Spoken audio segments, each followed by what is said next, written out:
You are listening to the Lawyer Life Podcast, episode number 23, Effective Negotiating Strategies for Women.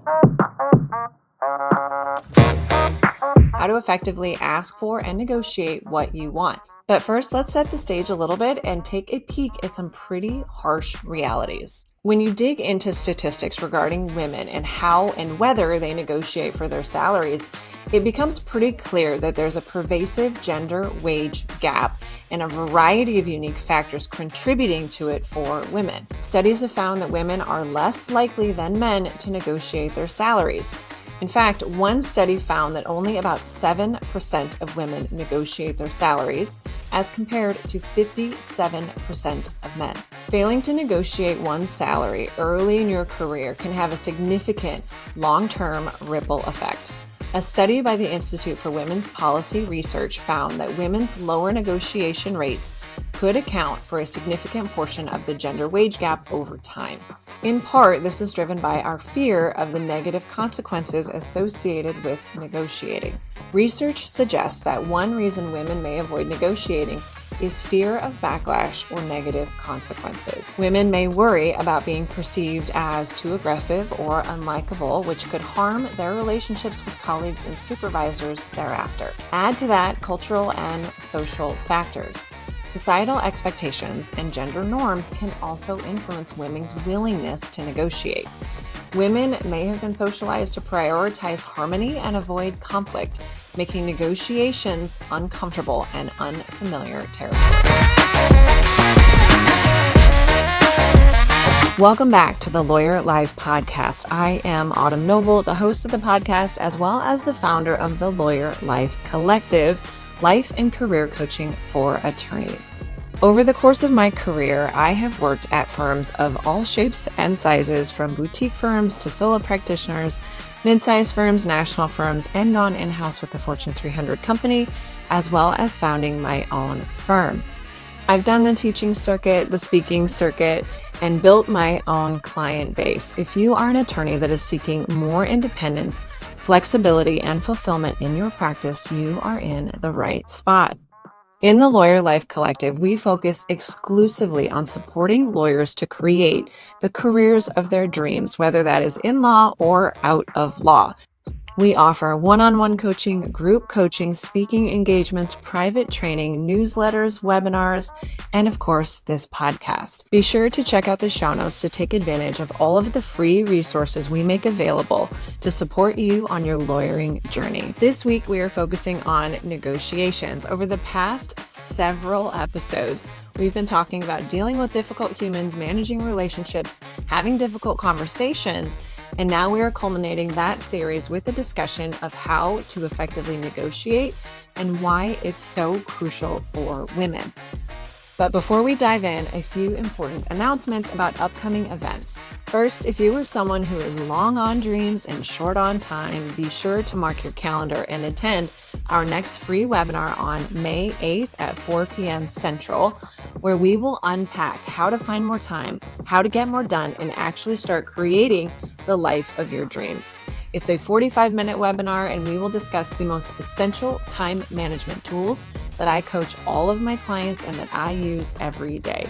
You are not going to want to miss this. Second, if you suffer from periodic work malaise, we have a solution for that. The Lady Lawyer Collective and its seminar series is launching a master series entitled How to Find Fulfillment in Law. This transformative 7-week program is designed to help you discover deeper happiness and peace within your career. We will meet 6 times over the course of 7 weeks at 6 p.m. Central. The series starts May 14th, and we will unpack how to find more peace and emotional balance, how to be more confident, and how to create a more fulfilling career. Hang out to the end of the episode or check out the show notes to find out more details on how to sign up and start investing in yourself. I promise you, you will not regret it. Okay, that's enough of the business. Let's go ahead and dive into this week's topic, how to effectively ask for and negotiate what you want. But first, let's set the stage a little bit and take a peek at some pretty harsh realities. When you dig into statistics regarding women and how and whether they negotiate for their salaries, it becomes pretty clear that there's a pervasive gender wage gap and a variety of unique factors contributing to it for women. Here are a few of the key takeaways. Women generally have lower negotiation rates. Studies have found that women are less likely than men to negotiate their salaries. In fact, one study found that only about 7% of women negotiate their salaries, as compared to 57% of men. The impact on lifetime earnings for women is significant. Failing to negotiate one's salary early in your career can have a significant long-term ripple effect. A study by the Institute for Women's Policy Research found that women's lower negotiation rates could account for a significant portion of the gender wage gap over time. In part, this is driven by our fear of the negative consequences associated with negotiating. Research suggests that one reason women may avoid negotiating is fear of backlash or negative consequences. Women may worry about being perceived as too aggressive or unlikable, which could harm their relationships with colleagues and supervisors thereafter. Add to that cultural and social factors. Societal expectations and gender norms can also influence women's willingness to negotiate. Women may have been socialized to prioritize harmony and avoid conflict, making negotiations uncomfortable and unfamiliar territory. Furthermore, some studies suggest that this is partly driven by a confidence gap, and that women may be less confident in their negotiation skills or less confident overall in their value to the organization. This obviously will contribute to lower negotiation rates amongst women. Perceived fairness may also be at play. Women may perceive their initial salary offers as fair, and therefore they are less inclined to negotiate them when they believe that they're being treated fairly out of the gate by their employers. However, research indicates that women's initial salary offers tend to be lower than those of men, exacerbating the wage gap over time. Last, the employer response. While some employers can penalize employees, particularly women, for negotiating, many companies have policies in place to encourage salary negotiation and transparency. However, the effectiveness of those policies can vary widely. And it's clear, given my review of these statistics, there are a lot of underlying factors that must be overcome first in order to close that gender wage gap. These statistics really underscore the need for women to talk about this important issue and take meaningful action to address this gap. And while those statistics focus on women's negotiation tactics surrounding salary, today we're going to unpack general negotiation strategies that can be applied in any situation. We are going to walk through negotiations from infancy to post-mortem to help you prepare for and bring your best game face to the negotiating table. First, when we think about negotiations as women, we have to really start with an exploration of ourselves and why we want to have the negotiation, but also why the negotiation is so hard. First, we have to get very clear on why we want to push back. What is it that you're wanting to get out of the discussion, and what is your position on the matter at hand? This can be further explored by considering what will it cost you to not have the conversation, and conversely, what will you gain if your request is granted? Based upon that type of self-exploration, we can kind of distill everything down to a why statement. I'm doing this because I believe that I'm worth more. I'm doing this because I believe the statistics that my initial offer is probably a little bit low. I'm doing this because I believe that there's room for movement on both sides, and I want to see what that looks like. But we want to get really clear on what that why is, because that is going to provide our anchor as we move forward, and particularly when things start to get a little uncomfortable. In addition to the why that's specific to the discussion and the request, we want to understand our why on a more personal level. And that is going to require us to understand why it's so important for us as women to develop these skills. In order for us to become more confident in pushing back and negotiating for the things that we want, we have to start practicing the skill. And the more we practice it, the more we're going to be confident with that skill and build self-confidence and trust our ability to know when it's appropriate to push back. And remember, economically, our failure to push back could cost us $1 million over the course of our lifetime. Is it worth it to you to practice that skill, build that confidence, knowing what could actually be on the line? In addition to developing confidence through the negotiating process, these discussions provide us an opportunity to take back our power. One of the things that I often see, especially with young professional women, is that we have a tendency to be maybe too deferential, and we wait for other people to create the career that we want and expect that they're going to have our best interests in mind and ensure that our path aligns with whatever goals that we have. Stepping up and having these difficult negotiations allows us to take that power back instead of waiting for other people to create the career or the income or the job that you actually want. You instead step up and try and make it happen for yourself. As you explore these whys and justifications leading up to the potential discussion, you might want to also ask yourself, what would I be modeling for everyone around me that's watching me when I have the conversation or if I don't have the conversation? How people perceive women will hinge on how we show up for ourselves and how we use our voices to advocate for ourselves. And remember, no matter what you are doing or where you are at on your career journey, there are young women watching you and looking up to you. And so when you think about these conversations and how much we don't want to do it, people are watching you and watching how you handle your career path to see how you set the tone for their journey. So remember, as you think about these situations, ask yourself, what will I be modeling for everyone around me who may be watching? The other piece of self-reflection as you prepare for negotiations is to really dig back into your past and develop an understanding of your negotiation history and your negotiation style. This may include an exploration of what your family taught you about negotiating and whether advocating for yourself was prohibited or off limits or unbecoming of a woman. Ask yourself what you learned or were taught as a child about pushing back. That is likely forming your foundation of belief around negotiating. And that could very well be some baggage that you're going to bring into these discussions that are going to set you back and prevent you from showing up the way that you want to. And so we have to understand our beliefs about this process of pushback and ask ourselves whether those beliefs and the things that we might have been taught or seen as kids are helping us or hindering us. That exploration is also going to include the negotiating styles of the people around you that you witnessed growing up. Did they tend to be aggressive? Were they cooperative, passive, deferential, indirect, constructive? How did people handle conflict around you? And ask yourself, how has that impacted the way that you handle conflict as an adult?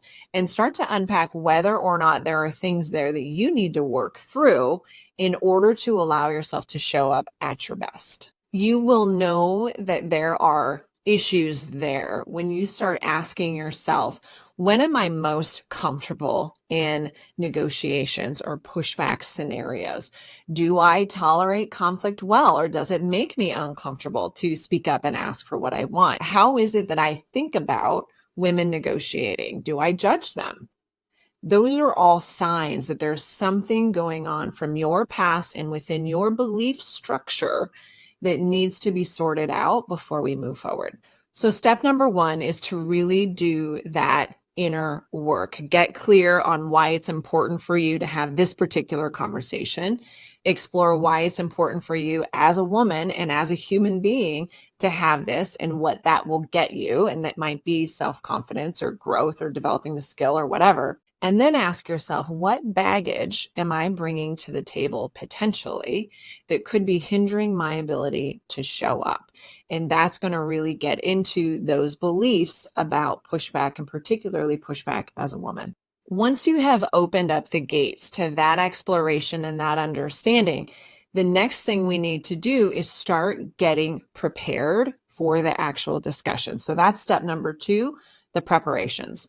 As with any new activity or exploration, the first step is asking whether or not there are people around you or resources available to you that could help you prepare for the discussion.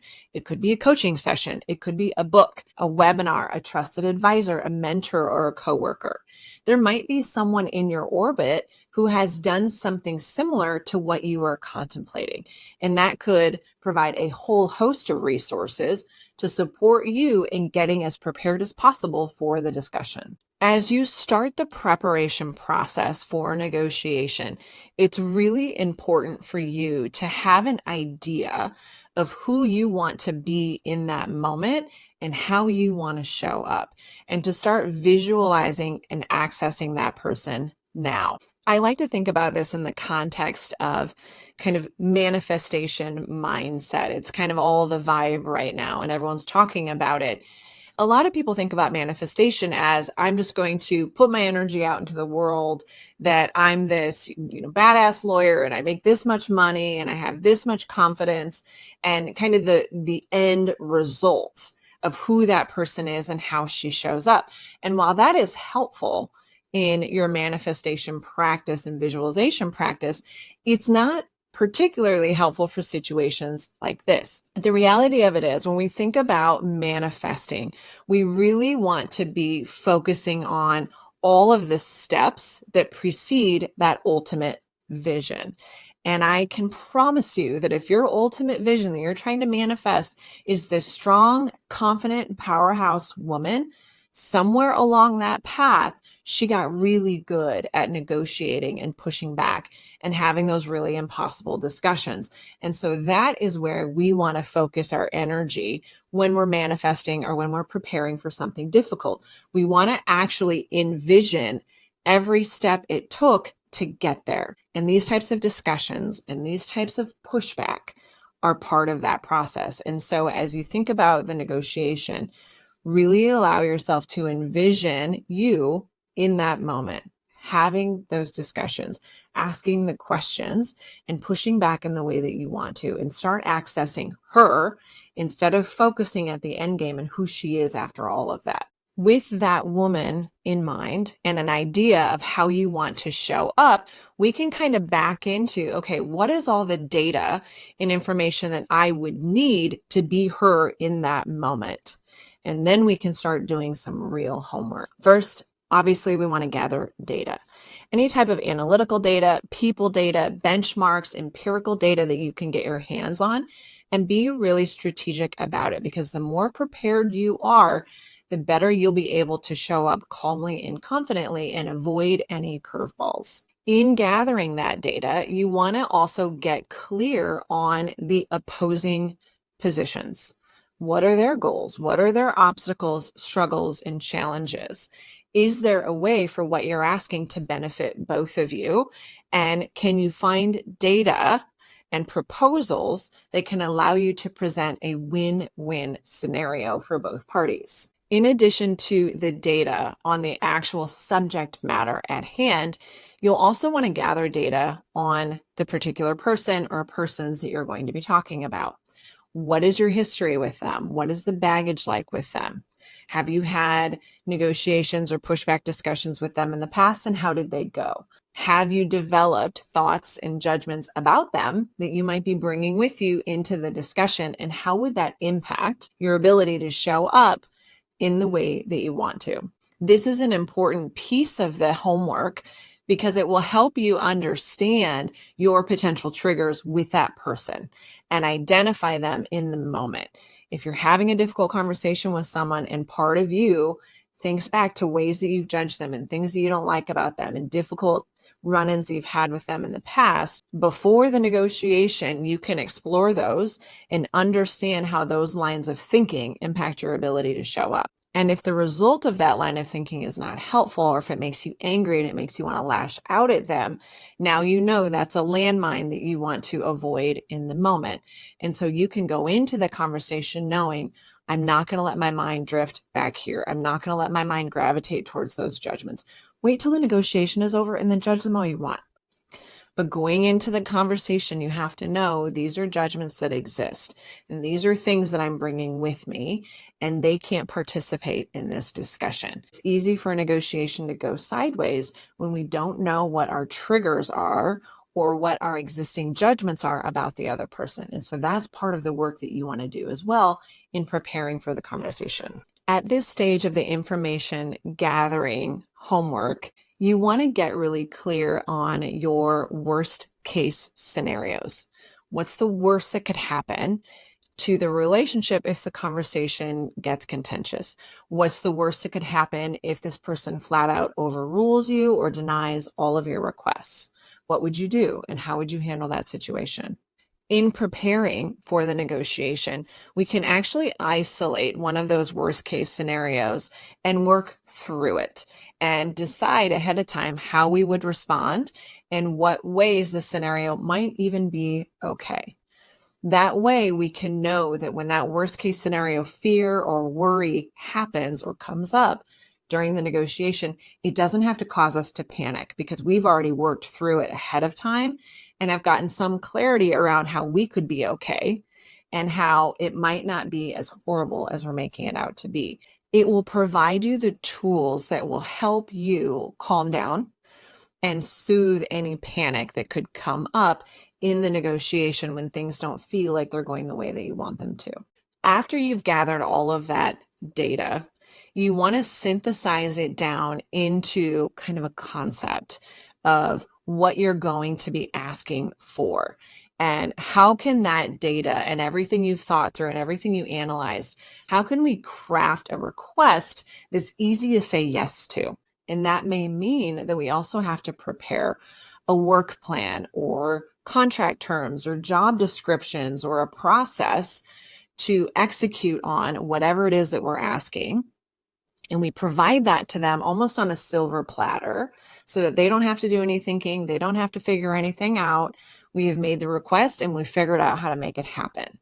That can make coming to yes very easy for them. You want to make it a no-brainer and as simple as possible. So as you do your legwork and you gather data, that is the ultimate goal. Do I have enough information to figure out how I can make this a very simple, easy yes for them? Not only will that make it easy for the other person to acquiesce to whatever you're asking, but it's going to provide a lot of clarity to everybody involved and set expectations around what is going to come from that discussion. The last two pieces that you want to prepare during the homework stage is your plan B or C or D if it gets to that point. In other words, after getting a good sense of the landscape and all the interests and data involved, are there possible concessions that you would be comfortable making? And come up with a list of those, a plan B, C, or D, so that you're prepared to offer those if need be in the conversation. The last thing you want to prepare at this stage is the logistics. Who is the right person to talk to? Am I confident this is the right person, or do other people need to be involved? When should this take place? How should it take place? In person, over the phone, via email? That last piece of it is often where I see the biggest struggles in coaching when we're preparing for these types of uncomfortable asks or pushback scenarios. A lot of people gravitate towards wanting to do it over the phone or really wanting to do it over email. And I would just really encourage you to ask, why is that? And if the reason you're wanting to go that route is because it'll be easier and less uncomfortable, that is a huge sign that you need to have the conversation in person. The only way you're going to get better at this and the only way you're going to develop that confidence that we're all wanting in order to do this regularly with ease is to do it in person and force yourself into that discomfort and really learn, how do I show up in the presence of another person when we're having a difficult negotiation? And then from there, figuring out how to tweak and adjust so that it gets better the next time and the next time. But just be really wise to yourself. If you're really wanting to do it over email or the phone, Ask yourself if the rationale is because it will be less uncomfortable, and if that is really in alignment with all of those why statements and all the why analysis that we did at the beginning.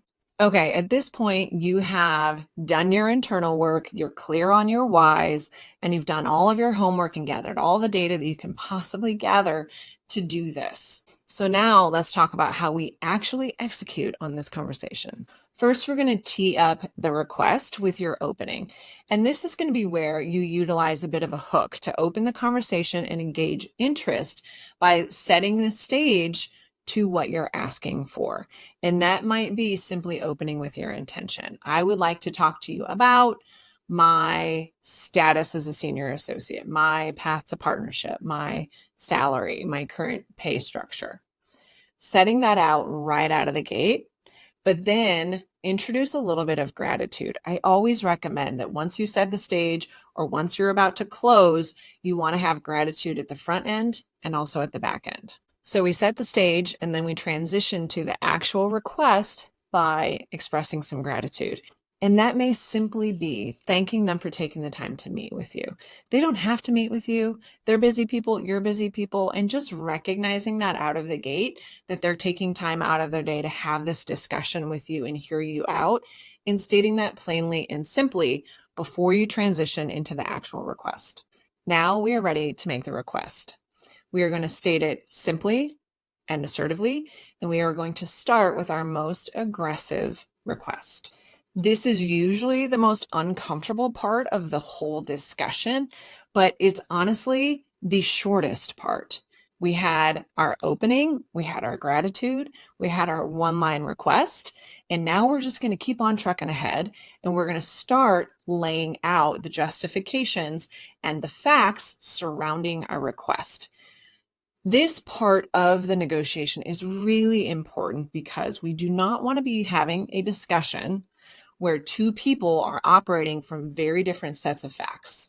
So at this part of the conversation, your job is to make sure they are clear on all the facts and all the information that you are using as the foundation of your request. So we lay out the thesis for our request, and then we start supplying the supporting evidence related to our position. Now, it might be tempting to kind of lay a bag of evidence at their feet and just get it all out there because we're uncomfortable at this point. We just made the request and that felt terrible, and we just want to keep moving through it. But really try to pace your evidence and sprinkle it out as the conversation goes on. You can think about your evidence as sort of weapons that you have on you, and you will pull them out as needed in the conversation, starting with your best and strongest, but keeping some with you as responsive answers as the conversation evolves. Once you've made your request and set your evidentiary foundation, we can start anticipating their objections. You can use this space, now that you've kind of made your case, to start preempting objections that they may have to your request. This is really your opportunity to demonstrate your homework and your careful consideration of the matter at hand and show them that you have considered their side and their position on the matter as well. And we start to call that out. An example of what that might sound like, if you're pushing back on your firm's compensation structure, which I hear a lot and we deal with a lot, you might say something like, I understand that the firm originally gravitated towards this compensation structure because of X, Y, or Z. But would it surprise you to know that X, Y, or Z no longer factor in to whatever? And so we anticipate the objection, we call it out, we show that we've studied and understand the status quo, but then we challenge that position with more data that we have gathered during the homework phase. This may be a good point in the conversation to pause and allow the other person to respond. At this point, we should still have some evidence and facts in our back pocket to bolster our further discussion. But it's also an opportunity for us to start bringing in some of those concessions or plan B, C, and D that we've prepared ahead of time. Depending upon what they say, it's an opportunity to ask yourself, does this beg for more evidence and more facts that might be helpful in getting them to understand my point of view? Or is this an opportunity for me to create buy-in from both parties by offering a concession? Having those concessions ready beforehand can allow the other person to save face. It lets them feel like they got to win, you feel like you got to win, and then you can sort of pivot the conversation into a we statement type of realm. And it seems like you've really both come together to solve the problem. And so that's why having those concessions at the ready is so important, but that's also going to demand that you start your initial request at your most aggressive point. So then those concessions seem like a win for everybody. At this point of the back and forth, I think one of the most important tools we can have, especially when we're uncomfortable in these types of scenarios, is to have a lot of really good questions ready to go. We want to transition this from a contentious discussion to more of a conversation. And so we might ask the other person to engage in things from our point of view. That may mean asking them, what would you do if you were in my position? What would you recommend that I do to resolve this? But then also having more probing questions at the ready. Can you explain this? Can you help me understand this? Can you walk me through how these types of decisions are made? And allowing them to provide you with their own facts and evidence that support their position. A few prompts that I have found particularly helpful in these types of conversations is simply asking, is that the best that you can do? What is your biggest hurdle to moving forward with my request? Would you be willing to trying out my request for a trial time period and then revisiting after that? And lastly, what is the best way for us to move forward on this? Again, it's about bringing the parties together at this point. You've made your request, you've laid out your facts, and we kind of put that distance between us. And now with these questions and shifting to a more conversational tone, we kind of bring the parties back together and remind everybody that we are on the same team. And we do that by engaging them in the discussion and asking these really good questions. A few tips that are going to be helpful as the negotiation switches into a more conversational tone. Don't forget your power, and don't forget to establish your credibility and what you bring to the table, because they may not remember. It's sometimes helpful to remind them of your background and your skill sets that could be helpful in guiding them to a decision. You may have examples from past experiences with you at the ready to remind them of who you are and where you stand on the issue and why your position is what it is. Again, it's about having everybody operating from the same set of facts. And I promise you, it's not uncommon for leadership or your bosses to forget part of your resume, but it's on you to make sure that they know the important pieces, especially if they bear importance to the matter at hand. Tip number 2, be a problem solver. Validate their concerns, validate their pushback. Again, demonstrate that you have done your legwork. You have worked to understand both sides. You can bring that into the conversation and let them know that you're in this together to solve this problem together, and you understand their issues as well. One of the most important things people say about these types of conversations is to be hard on the problem, but respectful of the person. And so we want to make sure that we're really focusing on what's the issue and not making it a personal challenge, which again is why part of our pre-work is understanding what are your personal issues with this individual and making sure we do not bring them in so that we can be respectful of the person and tough on the problem. Tip number 3, stay focused on your why. Again, that is part of the rationale for having that be one of the first things that you do. Why is this particular issue really important to you? But also, why is having this negotiation really important to you?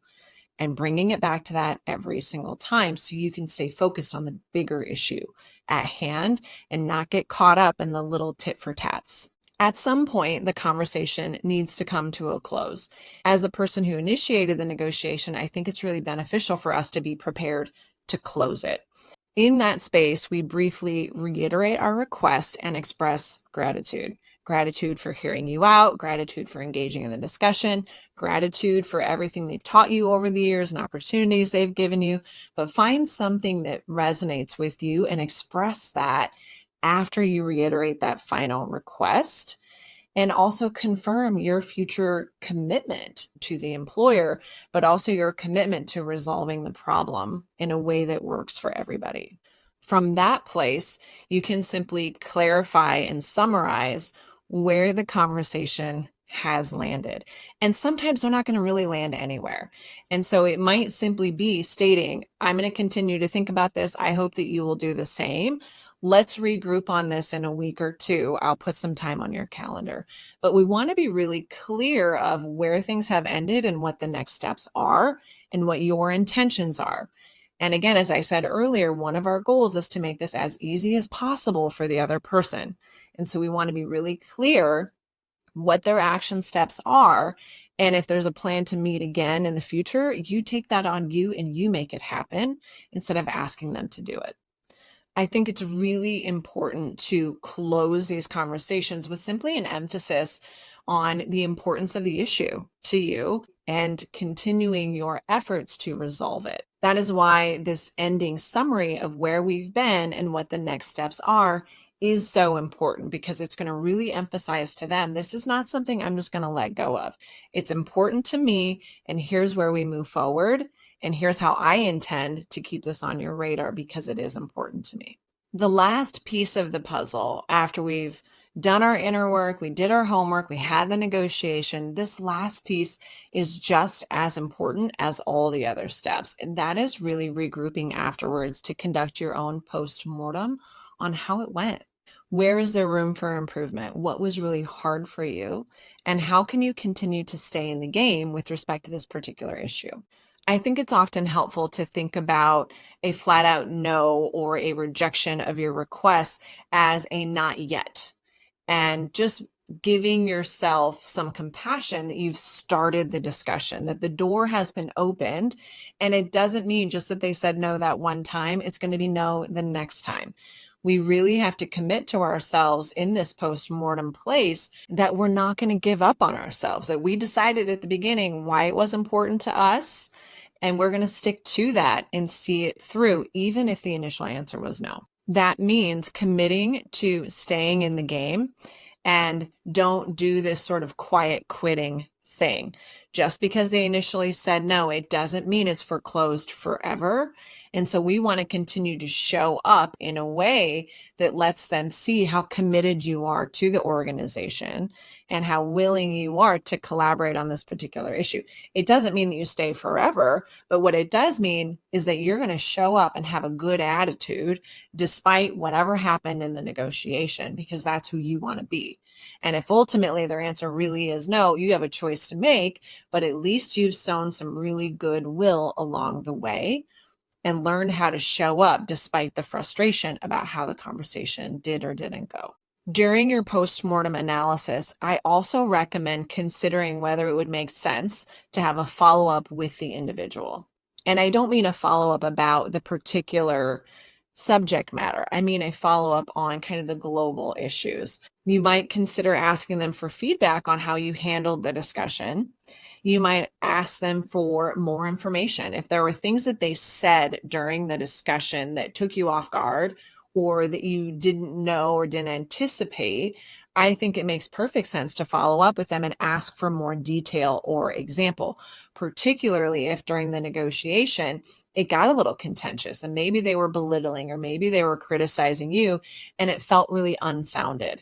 I think it's perfectly fair to go back to them and say, during the discussion, you said that I continually drop the ball on significant projects. Can you give me some examples? Because I wasn't aware of that and no one's given me that kind of feedback and I want to do better. It's about holding them accountable for what they said during the discussion, but also wanting to make sure that you're operating from the same set of facts that they are and seeing if there are any facts supporting some of the things that they said during the conversation. That follow-up conversation also allows them to see you as someone who is seeking constructive feedback, who is a constructive thinker, and isn't just someone who's here to be a muckraker or a complainer. When you go back to them following the negotiation, however it went, it really demonstrates your capacity and commitment to growth when you come at it from that perspective and not like, I'm here to fight again about this issue. No, I'm here to get your thoughts on how it went and to ask some follow-up clarifying questions. It allows you an opportunity to set the tone for what they think about you in light of the conversation that you had with them. This also allows you to remain positive and take as much good out of it as possible. Maybe you learn something new about their perspective. Maybe you learn something new about the organization. Maybe you learned a new talent that you have or a new challenge that you have in negotiating. Remain positive and look for ways to take some good from the exchange. That follow-up will also provide you an opportunity to better understand the no and why they landed where they landed. With that information, it's just going to give us more fuel to figure out how to try and get them to yes. So I really recommend finding an opportunity to regroup with them and get some type of constructive feedback or more details if possible. So to recap where we've been, when we're thinking about a negotiation, we have to first start with our own inner work. We have to understand why this particular subject matter is important to us, but also why this is important to us as a human being and as women in general, that larger why. I want to be more confident. I want to be an example of what's possible to other women who are watching me. Next, we want to do our homework, gather all the data you can possibly gather on the particular issue at hand, but also on yourself and on the other person. What are your judgments about them? What's your history of the relationship? What's your history and belief about negotiating in general? Are there judgments there? Do we need to clean any of that up so that we can come to the negotiation from a clean space energetically and focus on the matter at hand without bringing our own self-judgments and weird beliefs or judgments about the other person with us to the negotiating table? Next, we make sure we have a clear understanding and outline of where the negotiation is going to go. Have that outline with you and ready, and make sure that you have some really constructive and conversational questions at the ready to give you space to think, to give you time to gather more data from them and a better understanding of their position. Last, conduct that post-mortem. Remain positive, continue to show up, and ask yourself whether it makes sense to follow up with the other person, to gather more facts on things that they said, to get a better understanding of how the conversation went, but to present yourself in front of them once more as a constructive thinker who really wants to tackle the problem while maintaining a good relationship with them and improving yourself in any way that you can. Remembering at the end of all of it that no doesn't necessarily always mean no. It could simply be the first of many conversations that ultimately lead to yes. And if it is no and it's a finite no, you can always take that information and decide what to do with it. And that might mean it's time to move on to something else, depending upon how big the issue is for you. But that's a choice that you can make once you've gathered all of this data from these types of negotiations and conversations. All right, my friends, that is everything on this topic. And truly, we've only skimmed the surface, and I have so much more that I wanted to unpack on this. For those of you that are my current coaching clients, you know that I have tons of negotiating resources in your coaching portal. Be sure to access those. If you're not currently working with me one-on-one and negotiating in confidence is a skill that you want to develop, this is a huge sign for you to sign up, get some support, and access all of those free resources on negotiating. How do you set up the conversation? What is the outline? What are the important questions to ask? What type of data do I need to gather? It's all there and available for all of my one-on-one coaching clients. Next week, we are going to pivot a little bit and start talking about processing negative emotions and experiences. And this might mean processing a big fat belly flop of a negotiation. I hope that you'll join me there and learn how to dig out from those dark spaces. As I mentioned at the beginning, we have a fantastic webinar coming up on May 8th at 4 p.m. where we are going to unpack the most essential time management tools that I have. If I could give you one tool that can truly change your life, it is these time management tools. And this is not just another seminar where I say, stop answering your phone and don't check your email after 5. We're lawyers, and that doesn't always work. And I'm going to give you real, practical, actionable tools on how to better manage your time so that you can get more done and really start taking action on creating the life that you actually want instead of just treading water, trying to navigate everything that's coming your way day in and day out. I hope that you will join me there. Check out the show notes for the sign up link. Again, that's May 8th at 4 p.m. In addition to the webinar, we are launching a master series on finding fulfillment in the legal profession, and it kicks off on May 14th at 6 p.m. Central. This is a hugely transformative 7-week program that is designed to help you discover deeper happiness and peace in your career. We will meet 6 times over the course of 7 weeks for 1 hour, and we will be tackling the most essential core challenges that I think we face as women and lawyers. How do I find more happiness and fulfillment in my legal career? How do I reconnect with my passion? How do I find out what I really want to do with my life? And how do I connect with it on a more regular basis? This series is absolutely free to all of my active coaching clients and included in an incredible introductory coaching offer for all of my new clients. If you are not currently coaching with me and you just want to know what this coaching thing is all about, you must sign up for the introductory package. It is the best offer I have available. Not only will you get 3 one-on-one coaching sessions with me, but you'll get access to all of my seminar series, including Finding Fulfillment and How to Lawyer for Real. You'll get access to all of my online content, including all of my negotiations, worksheets, and tools, and online guides. This is a huge opportunity for you to really figure out what this coaching thing is all about and get access to these incredible tools right out of the gate. Really maximize your investment in yourself this summer and see how different the rest of 2024 can be. I promise you, you are not going to regret it. And remember, the beauty of these seminar series is that you get to experience a group program completely anonymously. There's no obligation for screen time or participation. But what you will see is other women chiming in and asking the same questions that you have asked yourself over and over and over again. It is a huge relief to know that we are not alone in the challenges that we have. And that is the beauty of these seminar series, is you get to connect anonymously with women lawyers all over the country and realize that we are all fighting the same battle and dealing with the same struggles. And from there, we can grow together. I really hope that you will join me there. Again, it kicks off May 14th. At 6 p.m. Central, and all of the details are included in the show notes. This is your opportunity to dig in and change everything so that your year end could be significantly better than some of the nightmare year ends that you may have had in the past. Believe me, I've been there. Let's embark on this journey together towards a more fulfilling career in law. I hope to see you there.